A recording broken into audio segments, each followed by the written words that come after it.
Welcome to the Westfield State MSW Orientation for Fall 2020. This orientation was originally recorded as a Zoom call on June 9th, 2020. I hope the information is useful and interesting, and there will be contact information at the end of the video on how to be in touch with the director of the MSW program to answer any other questions you may have. Thank you.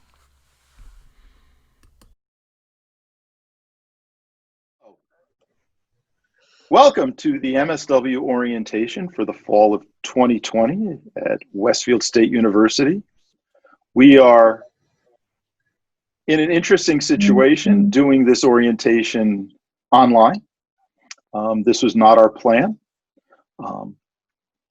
When we originally started taking applications, and even when we started admitting people, this was not our plan. But as you can tell, the world has changed dramatically for us. And so we are consistently trying to figure out how to respond to what's going on around us. I will share with you that it is absolutely our intention to return to the classroom in the fall after having been online the end of spring semester.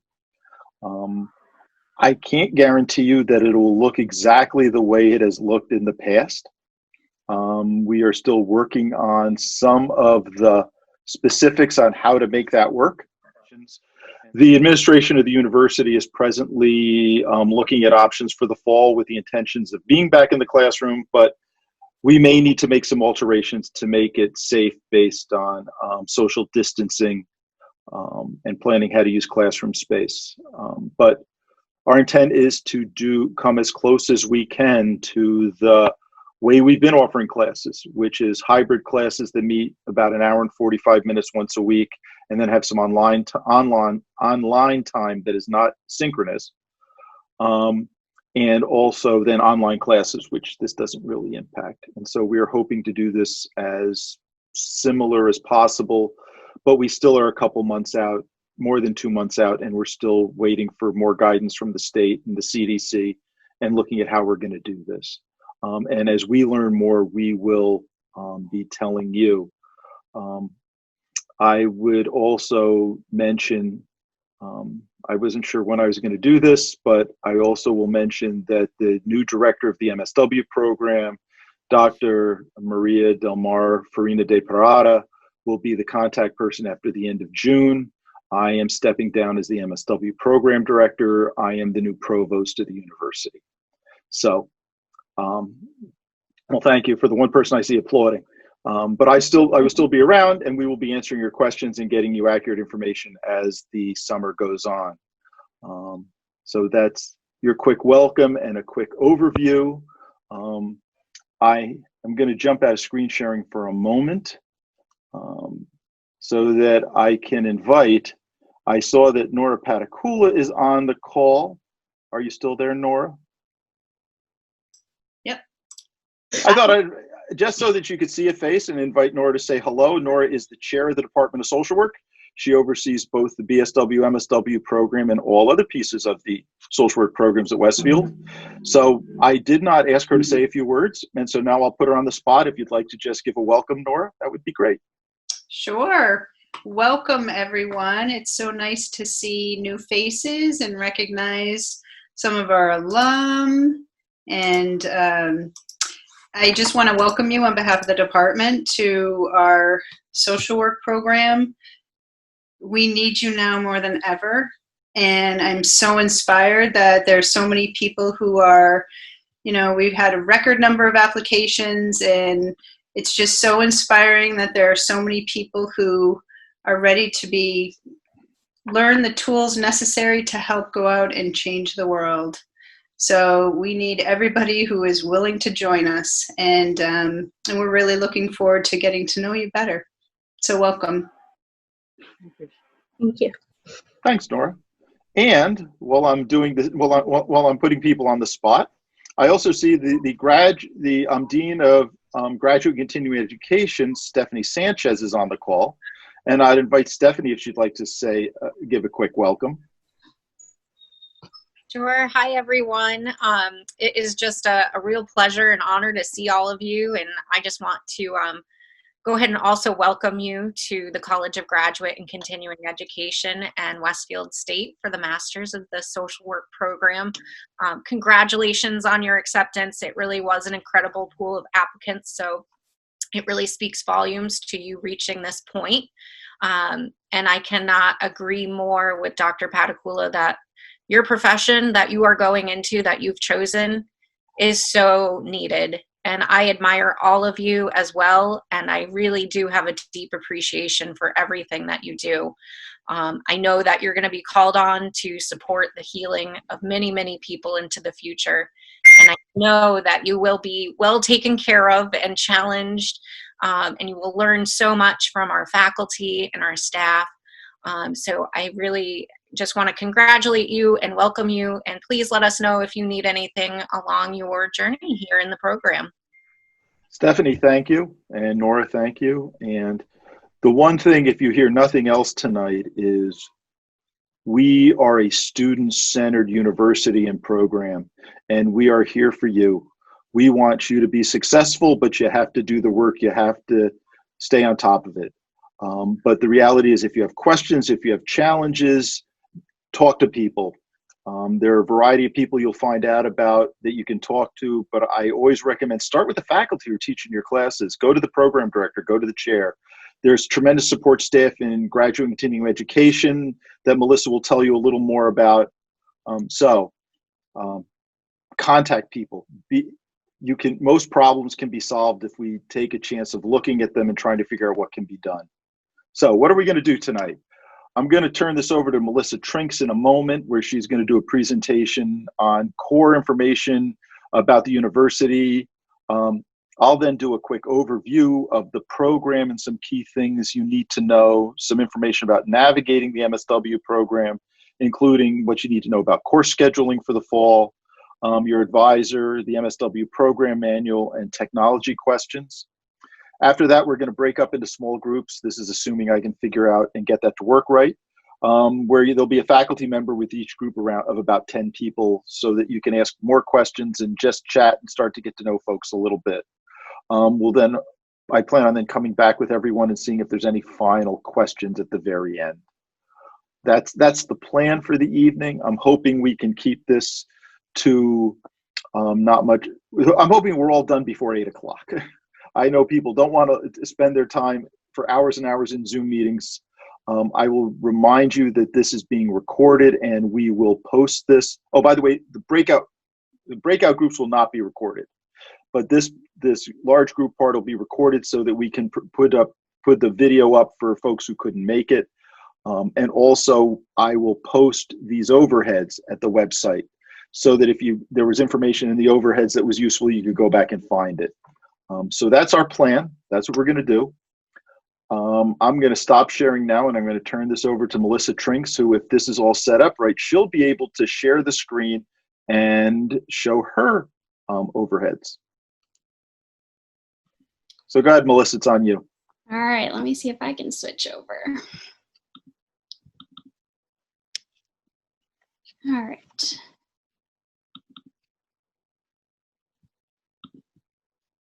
All right, hopefully should be good and up. So as Dr. Kirsting said, my name is Melissa Trinks, and I am the Student Success Coordinator for the College of Graduate and Continuing Education. And tonight I'm just going to kind of go through some information about CGCE, including some of our policies, procedures, and some of the nuts and bolts of the university. All right, including my Westfield, some registration information, billing information, financial aid, etc. So My Westfield is the portal where you can keep track of everything you need to know, including your course registration, paying for classes, finding your textbooks, and then at the end of the semester, you can also check your grades through My Westfield. Login instructions for My Westfield should have been sent in your welcome packet.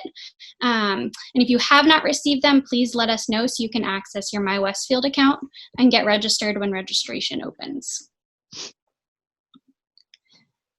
PLATO stands for People Learning and Teaching Online, and it's our online learning management system. It's through Blackboard, so if you're used to Blackboard, it should be pretty comparable.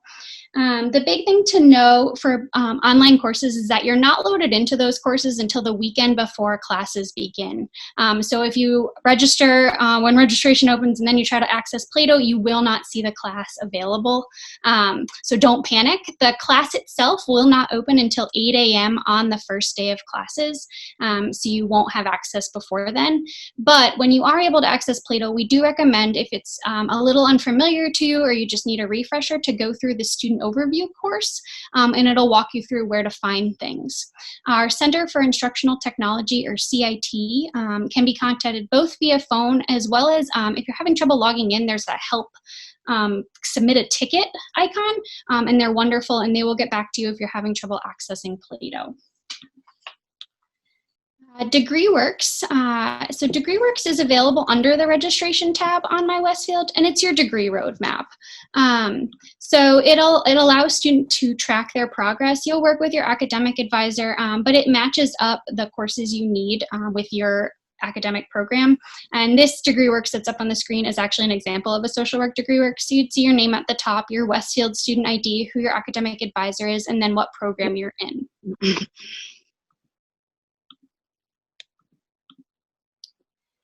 So registration. Often this time's a little bit different just because we are remote currently. So students can register online through My Westfield or by mailing in a registration form. We do recommend the online through My Westfield or by visiting gobacknow.com, and we do have registration information. So if you're not able to register online, there are 2 members of our registration team that you can email a registration form to directly. The date to write down is July 6th. So registration for the fall begins on July 6th, and it opens at 7 a.m. But just so you are aware, CGCE has 5 terms that we register students for: the fall, winter 2-week accelerated, spring, and then summer 1 and summer 2. Summer 1 typically begins in mid-May, summer 2 in early July. And we do have an add drop period during the first week of classes. So you are aware we send emails pretty regularly to your Westfield email address with the general and late registration dates. We also mail out postcards to the address we have on file for you. And then at gobacknow.com, registration information is also found. We do also send out an e-newsletter every so often that kind of includes all these dates as well as dates to plan ahead with for winter and spring. So billing information. CGCE does not bill students. So if you were a day student and potentially did your undergrad at Westfield, this is a little bit different. Students do not receive bills. Payment for your classes is due 2 weeks prior to the start of the term you're enrolled. So in this case, for fall, your payment would be due 2 weeks prior to the start of the fall semester. Each term you register, there is a $75 non-refundable registration fee. And just so you are aware, we do have a 2.5% service charge for credit and debit cards. So we often recommend students use a check or an e-check online if that's an option for you. The state of Massachusetts requires that all full-time or 3/4-time students have health insurance, and that's based on credit value. So at the graduate level, 3/4 time, I believe, is 6.75 credits. So if you register for 6.75 credits or higher, you will see that this health insurance charge is automatically put on your account. So don't panic. I believe for the fall semester and spring semester of this academic year, it's somewhere around $3,000. So don't panic if you see that charge. You can waive it online or enroll in it online if that's your choice at universityhealthplans.com. There is links to this at the end also, just so everyone is aware. And I know Dr. Kersing has all the slides, so don't worry about writing all this down or anything. So you'll want to just make sure you do that. Give it about anywhere from 24 hours to a week. If you've waived it, you will not see the charge automatically come off. Give it a few days. And then all refunds through the university are through Bank Mobile. So Bank Mobile is if you have a financial aid refund or if you just have a refund on your account, it would come through Bank Mobile. They will send you information in the mail if you are expecting a refund with information about how to go about accepting it. I have been told from other students that the Bank Mobile envelope does kind of look like a credit card offer, so just be aware of that as you're kind of checking the mail. I have had some students that have thrown it away in the past, but Bank Mobile has worked with them to make sure that they get the correct information, but just to kind of keep in mind. Financial aid. So all financial aid is based on your free application for federal student aid or your FAFSA. If you file your FAFSA before February 15th, it's given priority consideration, so it's packaged a bit quicker. The FAFSA opens for the next academic year on October 1st, so you can start filling out the FAFSA for 2021-2022 on October 1st of this year. And then if you work for the state or are a veteran, you may be eligible for additional benefits. So just kind of keep that in mind. If you are a military connected student and have not already contacted Lisa Ducharme, I would highly recommend you do so. She is our Veteran and Military Services Coordinator. Immunizations. All students enrolled in 9 or more credits must provide proof of immunizations, and that form should have also come to you in the mail. Exemptions are given for religious and health reasons, and if you are an alum, you likely don't have to provide it, so I would contact health services. They do sometimes need proof of an updated tetanus shot. FERPA and Title IX, so the Family Educational Rights and Privacy Act of 1974 protects the privacy of your educational record. And all this means is that we won't share any personally identifiable information with anyone outside the university unless we have it in writing from you and it's in your file. For Title IX of the Education Amendments of 1972, Title IX protects people from discrimination based on sex and educational programs that receive federal financial aid. So to comply with the expectations of this federal law, Westfield State University requires all students to complete an online course. For CGCE students, it's called Sexual Assault Prevention for Adult Learners. It takes about an hour to complete online, and those instructions will actually be emailed by me sometime after August 1st, and all we ask is that you complete the course by October 31st, and that information will come to you. It's through a third-party website, so they send email reminders from you, but that initial email that the course is open will come from me. It's required once every academic year, so every fall semester, essentially, you would need to do it, and that would be for that academic year. So your student ID and OWL books. Your campus-wide ID is a unique identification number. It starts with a capital A and is followed by 8 digits. It would have been sent to you and included in your welcome packet. And if you were an undergrad and have graduated from Westfield, the ID number would be the same. It allows us to identify you when you call. So typically that will be the first question. If you call the CGC office, we will ask you what your ID is so we can find you. And it allows you to access your account and academic information. Students interested in getting a physical ID card, we do have the campus card office located on campus. The cost for these IDs are $10 cash or check, but I would recommend checking the website just with kind of everything going on right now, and I would call before you go to campus just to make sure they are actually there. For parking, you will need a parking pass if we are on campus, which is obviously our goal for the fall semester. So if we are on campus, you will need a parking pass. The big thing is that you need to be registered for a course before you can purchase a parking pass. So anytime after July 6th, when you register for classes, you would be able to purchase a parking pass. They're not sold on campus. You just buy it online and it gets mailed to your house. And the cost for the 2020-2021 academic year for graduate students is $60. This is a map of where to park on campus. It would be dependent upon where your classes are. In addition, we do have some campus amenities that all students are eligible for, including our Ely Fitness Center. As of right now, the cost is $92.50 for the semester. If you'd like to take advantage of using the fitness center on campus, you would just need to call our office and speak to someone in our student accounts to have that added to your account. We have bus passes, there are events on campus, and then Microsoft does offer significant discounts for students online. This is just a list of kind of the entire Westfield State University support team, in addition to the wonderful faculty and advisors you have through the social work program. Just other names to kind of know. The records coordinators through CGCE for graduate students are Michelle Conrad and Jennifer Haskins. So make sure you're kind of looking at emails that come from them in our office.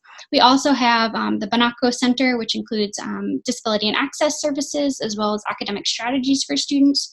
The Career Center, the Center for Instructional Technology also oversees the Plato, which is our online learning management system.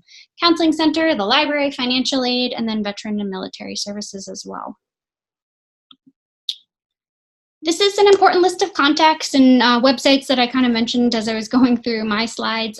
So the CGC main page is gobacknow.com, and that's really kind of where you'll see information about advising, registration, courses. We do have online tutorial videos, including how to register, how to access My Westfield, if you would like to go on there. FAFSA, health insurance, parking, and then financial aid's contact information. So these are our CGC office hours when we are in the office. So when we are physically back on campus, we are open late Monday to Thursday until 6 o'clock. I would say right now we have limited staff in the office. So if you've mailed something in or you call and you leave a voicemail, it would take potentially about 24 hours for someone to get back to you. We will get back to you, but because we just have such limited staffing in our office, it's just taking a little bit longer. The majority of staff, though, I would say send them an email first if you have any questions in our office, and we're more than happy to assist you and follow up via phone or Zoom, whatever is best for you. But just so you are aware, we do have extended hours during a traditional on-campus semester. And those hours are posted on our website. So as things kind of shift and progress throughout the summer, please feel free to visit gobacknow.com for information about our office specifically. And that is all I have. Does anyone have any questions? That was a lot of information at once, I know. Melissa, I will share that there have been some questions posted in the chat room, and I made a comment that after you were done, you could probably go in and try to answer some of those. But if folks have questions now, they can feel if you want to raise your hand, we can try to answer a few questions. Yes, I can't see these questions when I had my screen up. Yeah, that's why I just left the message that it'll wait. Yes. Trying to answer questions and doing presentation at the same time is a disaster. Haven't quite figured that out yet. Yeah. Let's see. There was a question about the form online. Was that the registration form? There's a lot of forms. I apologize. Immunization verification. I don't believe that is online at this time. I believe Health Services has it.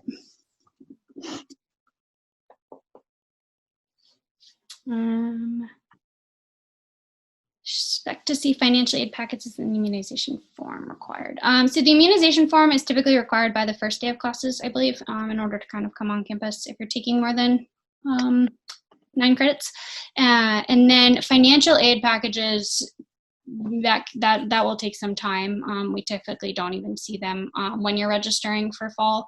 So if you are anticipating financial aid and you want to register for the fall semester, you just need to indicate that. Typically, we require just something showing that you completed the FAFSA, but I would recommend, if you're worried, just contact financial aid to double check and make sure that everything's set on your end. And I see a hand of Jacqueline. Hi, I was curious, who in this chat room is faculty and who's student? We're actually going to do that in a bit, but what I'll do is, if people stay muted, what I'll do is I'll ask the faculty to unmute themselves and just say hello. Hello, Sunday Fakmoji. Hello, Terry Haven, Field Education Director. Who is also our BSW Program Director. So who else is here? I mean, there's so many people, I don't want to scroll through. Right. Assistant faculty.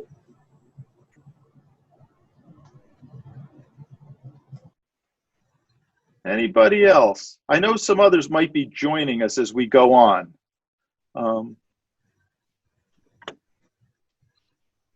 right, then I think we'll move on to the next part of this. I'm going to bring my screen back up.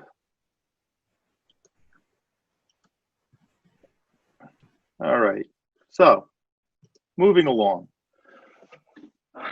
To avoid confusion and just for the sake of clarity, we'd like to quickly go over the program, just so that people are clear what they've gotten into and what this will end up possibly looking like for them. So, the MSW program at Westfield State University has a clinical focus.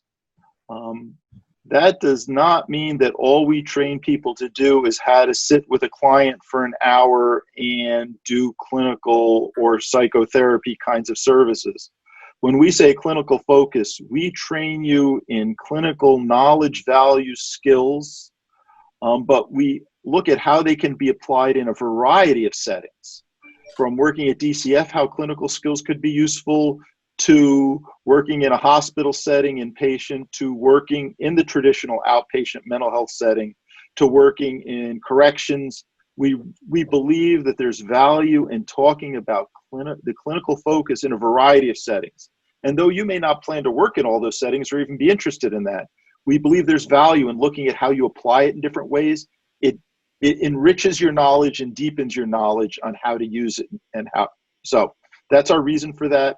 Plus, it makes the degree and the knowledge more portable, that down the road, if you want to go work in a different setting, you're more prepared for that. The traditional MSW program is 66 credits total. If you have a BSW and were accepted into the advanced standing program, that is a total of 37 credits. For those traditional students doing the 66 credit degree, we offer a 4-year part-time program, a 3-year accelerated part-time program, and a 2-year full-time program. Your letter of acceptance identified which you were accepted into. And then we also offer an advanced standing students a 2-year part-time program and a 1-year full-time program. So those are the different ways people complete the program at our Westfield location. Some of you may be also from Worcester.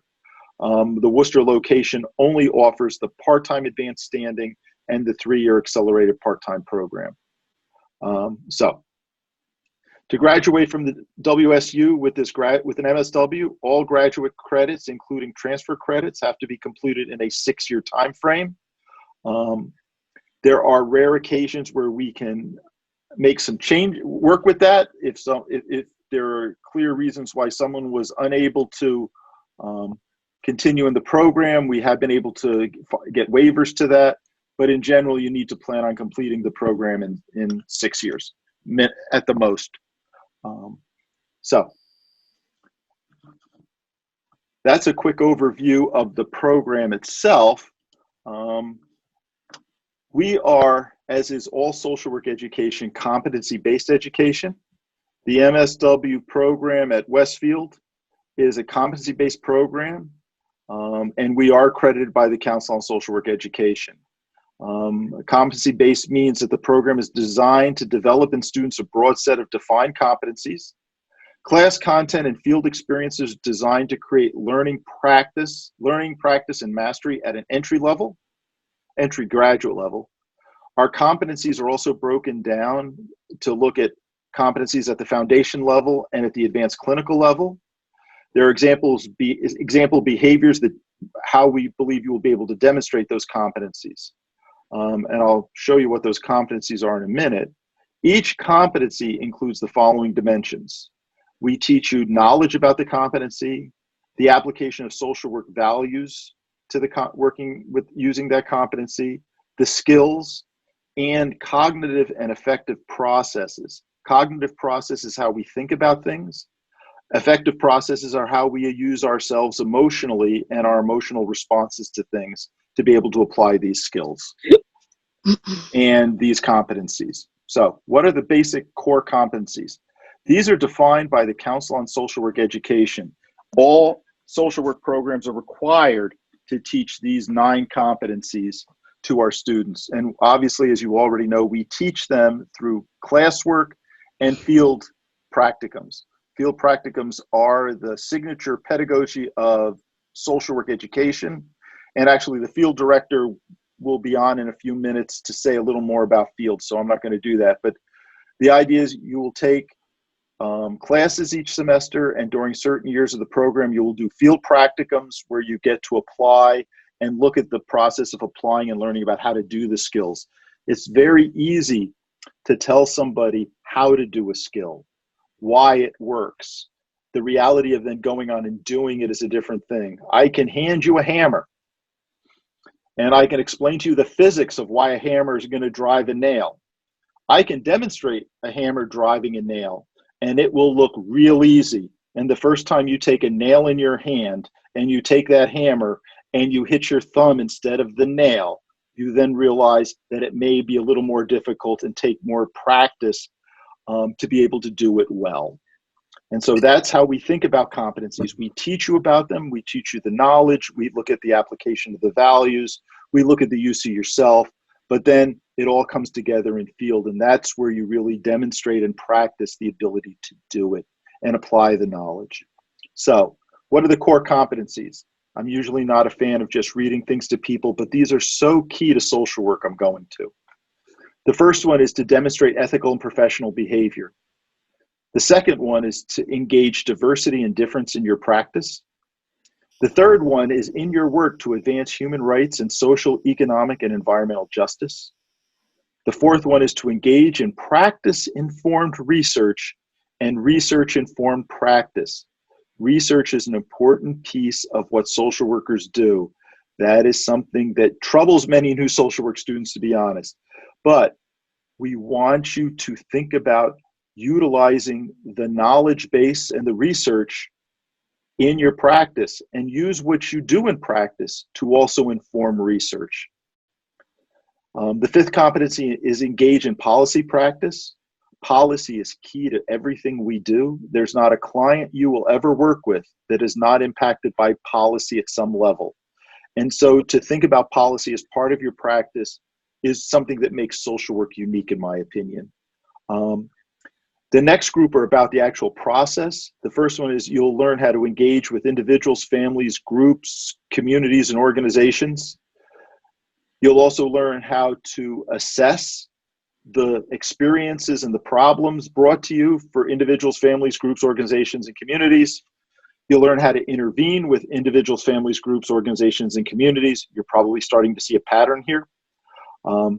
The problem with doing this online is when I tell the bad jokes, I don't get to see any response from people, which makes them feel all the worse. The ninth competency is how do we evaluate practice with individuals, families, groups, organizations, and communities. Part of good practice is the reality that we will try things and they won't work. We'll come up with great ideas and understandings and it won't be enough. It is imperative that we continue to evaluate our practice to ensure that we're providing the best quality services to our clients. And when things aren't working, good evaluation also helps point us in a direction on how we can make changes in what we're doing to be more effective. So those are the core competencies that are defined by the Council on Social Work Education. As you move through the program, I'll tell you a little bit about the program manual. You'll see how we frame these at the foundation level for the first half of the program, and then how we frame them in a more advanced way for the second half of the program, the advanced clinical part. And so you'll see how we build these into our teaching, our field placements, what we do, so that when you graduate, you are ready to be a clinical practitioner at that beginning level around these 9 competencies. All right, so a little more about what the curriculum looks like. There's the foundation curriculum and the advanced curriculum. The foundation curriculum is made up of 2 semesters of research, 2 semesters, and these are courses obviously, of human behavior in the social environment. This looks at human behavior in large groups and small groups. It looks at society and it looks at human development. It looks at the psychological side. It provides a broad range of understanding human behaviors. I've always said in the past that our 2-semester human behavior sequence is designed to answer a single question. Why do people do what they do? But that is the most complicated question you'll ever be asked.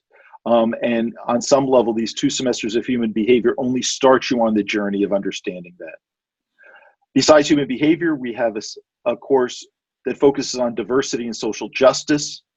There's a foundation policy course, and then there's 2 classes on how to do social work at the generalist level, generalist practice 1 and 2, and then the foundation practicum. That's a 2-semester practicum, total of about 400 hours. It's actually a total of 400 hours required, where you practice in a more generalist environment, applying the knowledge and skills that you've learned during this foundation curriculum. This is the core of social work. This is what everyone who has a degree in social work was supposed to have learned and done. If you have a BSW, this is a lot like what your BSW looked like and was required. Every MSW in the country has this foundation as a requirement.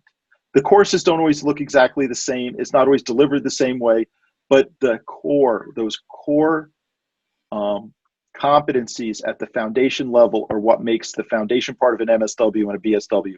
It is something every social worker shares. And so a traditional student completes that foundation and then also the advanced curriculum.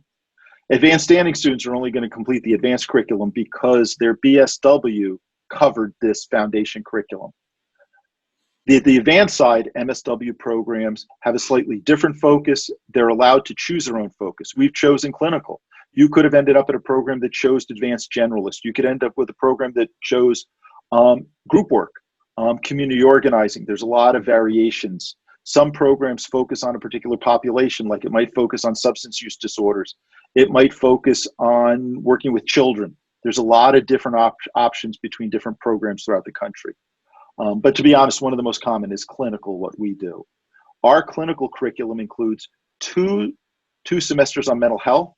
We call the first one children, the second one adults. But really what we do is we spend 2 semesters walking our way through the DSM and looking at issues and challenges and problems of folks around mental health through childhood and adulthood.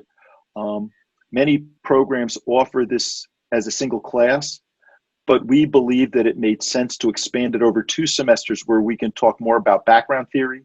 We can talk more about the theory behind disorders. We can talk more about the social impact and these disorders and how society helps frame these disorders and also treatment of some of these disorders. So we expand it and probably try to give it far more context. We then also require an advanced child welfare policy class because we believe it's important to take an in-depth look at an area of policy to better develop the skills for understanding policy. We require 2 advanced practice classes. One is advanced practice with families, and one is advanced practice with adults. You then are able to take 3 electives. We like to be clear, we require one of those electives be hybrid, but the other ones could be online offerings. And then as part of the advanced curriculum, you do a 500-hour practicum over 2 semesters in a more clinical placement.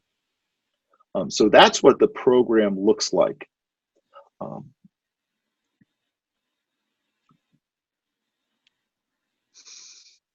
So you were all emailed a program of study. Your program of study outlines the order in which you should be taking classes. It may feel like we created something fairly lockstep. Why can't I take things when I want to? There are 2 reasons, in my opinion.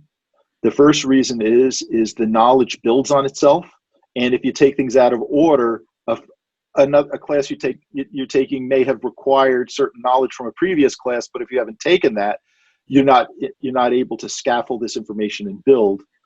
The second thing is by setting it up this way and knowing where in the program our students are, we are able to tell you that as long as you stay on track with your program of study, we will always guarantee you a seat in the classes you need.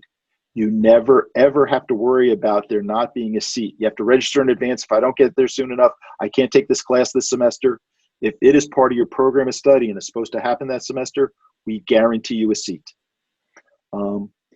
So that's part of why the sequencing is both to be sure there's enough seats where we need them, and also because of the scaffolding of information. We want you to build knowledge, and you have to take things in that logical order.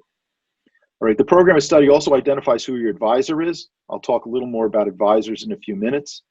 It specifies the status of your prerequisites, and it documents any transfer courses that have been approved at this point. So now not at this moment, but you can start working on it. I want you to review your program of study for accuracy of the demographic information. Is your address right? Is your phone number right? I mean, is your secondary email address right? We will use your Westfield State email address to contact you. But we also like to have, if you have another email address, we'd like that on file with the proper information. And then, so if the form is correct, if your transfer information is correct, if your prerequisites are correct, if your program of study, if it's correct, we want you to simply email Ron Cummings. He's the person who you told you're coming tonight. Email him just to say your program of study is correct. If there are any issues, please also send him an email. If there's demographic information to be corrected, you can say everything is correct except my demographic information needs to be updated. I thought I completed this prerequisite.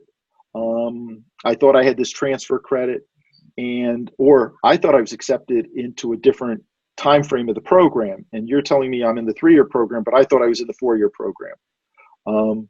Please send Ron an email with that information so that someone can quickly get back to you and figure out if there was an error or how to move forward. We usually, as you can tell, if you look at the form, it obviously requires signatures. We are going to hold that off till the fall when people are back on campus, and then we will distribute paper copies and ask people to sign them, and then we'll get them signed. For now, we're going to accept your email as your signature that you accept that this is correct, or whatever corrections need to be made, so that we can move forward and we know you have a program of study, that you know what classes to take when, and we know how to contact you. So that's your program of study that you were emailed. All right, now what I'm going to do is I'm going to leave this slide up, but I'm going to turn this over to Terry Haven, who can talk a little more about Field. That is assuming Terry's here. Hello, Terry. Terry's here. Welcome, everyone. I really look forward to getting to meet all of you in person, hopefully really soon. Those of you that are coming into our full-time program, most of you I got an opportunity to speak with. As Bob said, I'm the Field Education Director. We also have 2 Assistant Field Education Directors, and the 3 of us really are here to fully support making sure that you have a field education experience that is meaningful, meets the competencies that Bob discussed, and is doable. Because we also know that for many, many, many of you, you are working in the profession, you have full-time jobs, you have families, lots of things to be able to add this on. And we know that field is one of those things that brings both a lot of excitement and a lot of anxiety. So I just want to assure you tonight that we are going to be here to work with you. There's some other programs that send students out to get your own field placement and things like that. Not only do we not do that, but we don't want you to do that. You're going to really work closely with us. We have several hundred agencies that we have affiliation agreements with, and we will work very closely with you to make that happen. If you're in our full-time program, you're already working with us because you'll begin your field placement in the fall. If you are in any of the other programs that Bob described, you will do your first field practicum in year 2. So for you right now, you don't need to be really too worried about field other than beginning to think, how am I going to arrange my schedules and how will I do that? For everyone who's not already working with us, then at the end of the fall semester, you'll start a formal process with us. You'll fill out an application, you'll be assigned to a field staff, and we will work very closely with you until your placement is done. Some of those go very quickly, some take months, just depending on the situation. But I want to assure you that we're going to walk right beside you in everything that needs to happen in the field. I think Bob mentioned in the curriculum, you do a foundation practicum that is 400 hours, and then you do an advanced practicum that's 500 hours. To give you a little sense of what does that really mean that I need to be preparing for. In that foundation practicum, you need to be preparing for about 14 to 16 hours a week. So basically about 2 days a week that you would be in field. When you get to that advanced practicum, the 500 hours, you need to be planning 2.5 to 3 days a week that you'll be in field. And one of the key things that's really important, you'll notice I keep saying days. We'll talk a lot about this as we're working together, but one of the things for you to be focused on now is knowing that you do need to have daytime availability to do field. I can't say that enough. And folks will always, if we were in person, people would raise their hands and say, well, what about all the places that are open 24 hours? What about the hospitals and the jails and shelters? And that's true. The reality is that those places just do not offer evening and weekend placements. So you are going to need to be prepared to do a daytime placement. Another situation that we have many students that do is what's called an employment-based placement. This means that there's an opportunity within a different area of where you already work to learn new skills and have different supervision and perhaps do one of your placements there. No need to go into all of those things tonight. We'll work with you really closely as we go along. Field is the signature pedagogy. As Bob said, I've never quite heard the analogy of the hammer, Bob. That's a new one. But as a woodworker, I know that one would come right up for you. But field is the place where you take all of the knowledge that you're learning in the classroom and practicing in the classroom and bring it into real life. We're going to work with you closely. That's the message I want you to hear.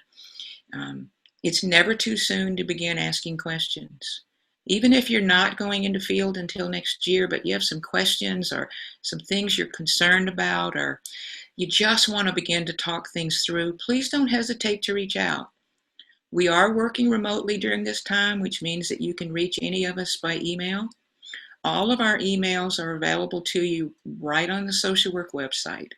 You'll see that there's an entire page dedicated to field on that website, which has a lot more information than we'll cover tonight. It's got our manuals and policies and applications, and like I said, direct way to reach us. I do recommend that you reach us right now by email, but any of the ways that you reach out are going to get to us. So welcome. We're really glad that you're here. And I mean, if there are any general questions that are going on now, I'm happy to answer them. And then you're welcome to just reach out and we'll go over them. So I can't see also whether or not people are raising hands, but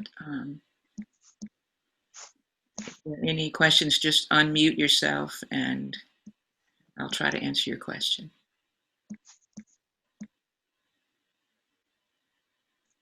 Okay. I look forward to hearing from all of you and meeting you and working with you, and welcome to our program. As Nora said in the beginning, the field of social work is needed more than ever now. So we really look forward to, in my part of the program, to helping you find a very meaningful and doable field placement. So with that, I'll turn it back to Bob if there aren't any questions. I don't see anyone's hand being raised. All right, so, but we'll have time for questions at the end too. So, and when we do breakout groups in just a few minutes, I'd like to walk through some of the technical pieces. Bob, there was a question in the chat earlier with someone asking if they wanted to change their program schedule. Who did they talk to? Oh, actually, I just responded to that chat just before I jumped in. The answer is, if you want to change, you need to contact me individually and we have to have a conversation. And so if anybody was thinking they'd like to change, they should be in touch with me. There's many pieces to that. It's not simply saying, oh yeah, you can change. And then I also now see does the pandemic affect the field placements? We are, yes. I'm happy to answer that, Bob. I was going to say, Terry, is I was going to say yes. And now I'm going to let Terry fill in the yes. Yes. You know, I don't know that I've found anything that the pandemic has not affected at this point. What I'll tell you is that, as I mentioned earlier, we work with several hundred agencies, and we're continuing to work with each one of those in ways to individualize the possibilities of doing field placements through telehealth, doing remote work. We've been very successful in the spring in being able to do that. Our goal is for everyone to have field in the fall.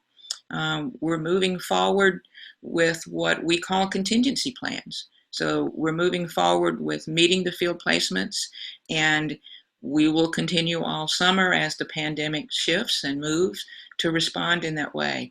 But there is no intention to, in some general way, delay the field components. Could there be an individual student that might have an individual situation? Of course, we face that every year.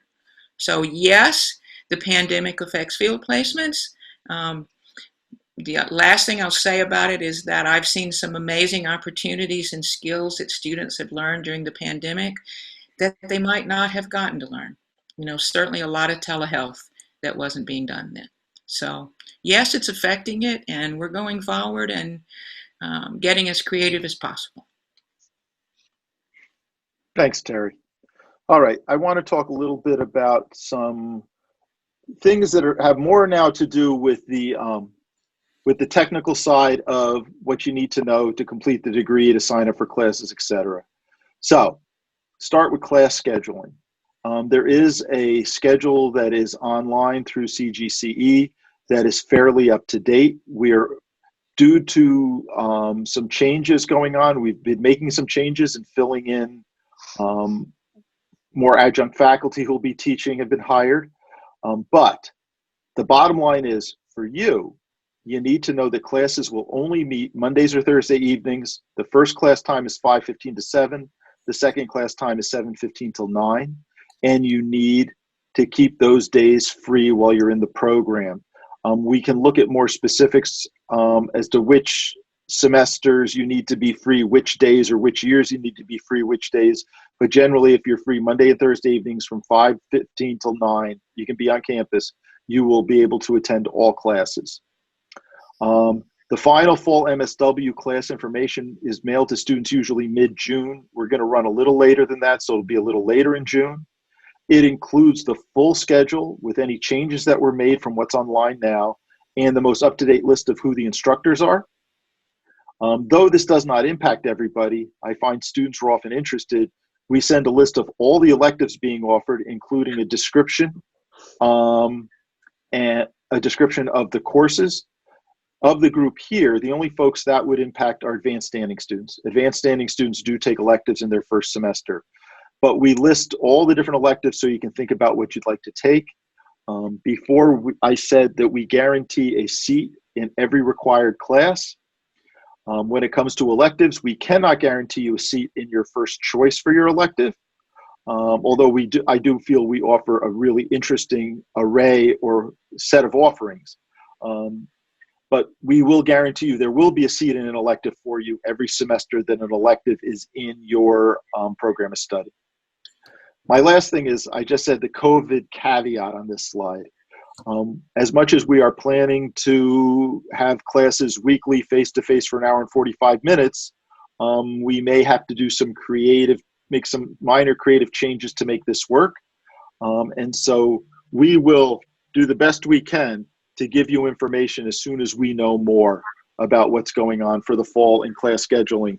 But I can say definitively it is the university's plan to be on campus in the fall with face-to-face classes. So that's class scheduling. And that's why I said it's everything you need to know right now. More information is in the scheduling information you'll be sent that is yet to come. All right, next. Academic advisors. I always, at this point in these orientations, say how many of you have a bachelor's degree?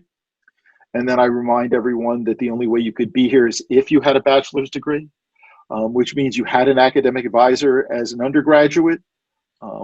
We look at advising a little differently with graduate students.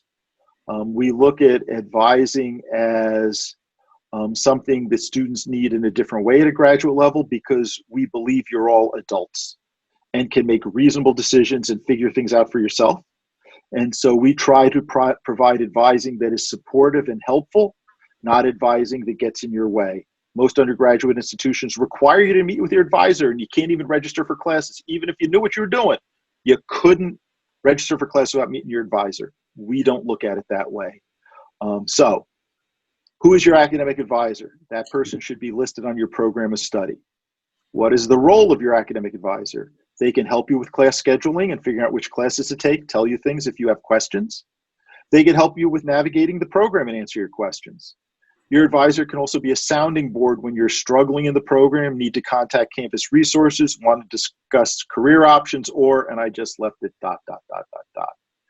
But we put this on you to decide when you need it. If you know what you need to take next semester, you don't need to talk to your advisor if you're on top of that and feel good about that. But on the other hand, if you want to talk to your advisor about other things, feel free to contact your advisor. We are always, keep in mind, in a lot of academic disciplines, advisors are not necessarily people. I'm not sure which it is. But we're all social workers who are faculty here in the MSW program. We like talking to people. We like looking at issues and talking about stuff. So if you have questions, if you have things you need help with, don't be afraid to reach out to your advisor. We just don't want to get in your way of telling you, yeah, next semester you have to take these 3 classes, which you already knew, and to hold you up from registering to talk to an advisor to find that out made no sense. So in the end, when should I contact my advisor? When you need to speak to someone. And again, what I put down here is what I started with. Our belief is that you're an adult and a graduate student. We do not want to make advising a chore. If you do not need your advisor, that is fine. If you do need your advisor, we're happy to help, but you have to reach out to us. So that's the way we look at advising. But certainly if you have a desire, take advantage of your advisor. All right. We have an MSW handbook that describes the competencies in more detail, describes the program in more detail, policies of the program, technology information. It also includes a copy of the Code of Ethics. Right now, the 2019 version is available as a PDF on our department website, and there's the website. The 2020 version will be available as a PDF at the department website sometime in August. Before you start school, it'll be updated. I can tell you in truth, there will be very few updates this year. It's pretty much staying the same, but it will be an updated version with a few things that have changed. A couple policies have changed. But so that's always a resource to find out how things are done in the program. So I recommend you download a copy to your computer and have it so you can at least look at the Code of Ethics, which you'll be required to read at some point, and also so that you can look at your the different programs, and faculty information is there, contact information is all there. So it's a worthwhile document to have. All right. All right. To end this part of the discussion, I have a couple slides on technology. Obviously, if we have online classes, obviously, if we have hybrid classes, there's a lot of online to this. So it's important that folks understand what that means and what it doesn't mean. So, basic skills you need. You need basic emailing skills, including how to send attachments, basic web browsing skills, basic word processing skills, and basic presentation skills. Because you'll probably do presentations for classes where you want to project some kind of overheads or slides. But if you got through college in the not too distant past, you probably have these skills. So we're not overly concerned about people coming. We don't require extraordinarily advanced technology skills.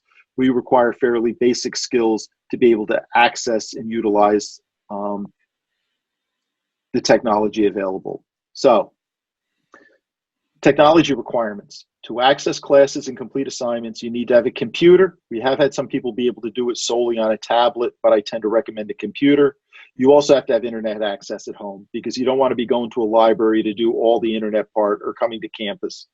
Or not that I'm saying you can't do that, but it's far easier to if you have internet access at home.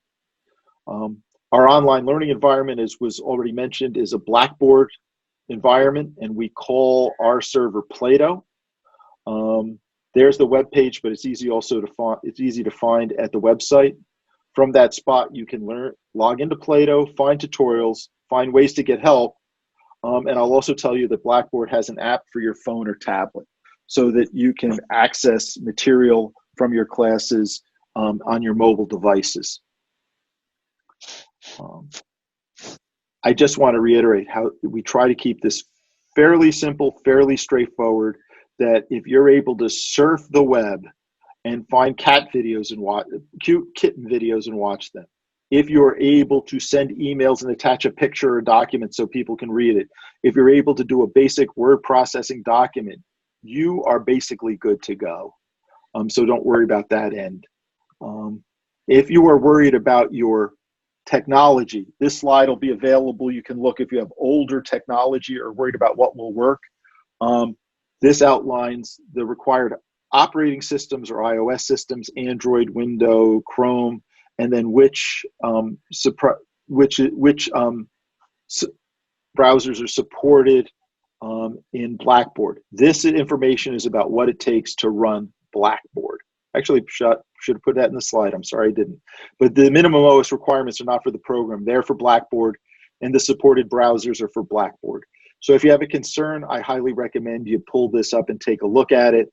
After it's posted, we will send an email to everyone where you could watch this video in case you found this orientation so exciting you'd like to watch it a second time.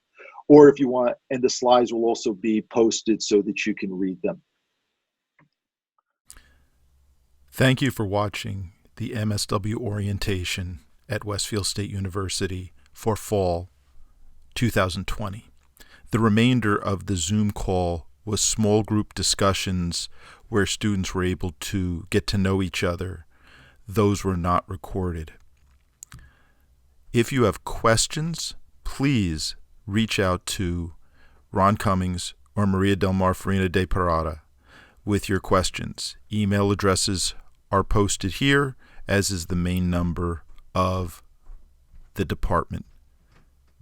Have a good summer and good luck in the MSW program in the fall.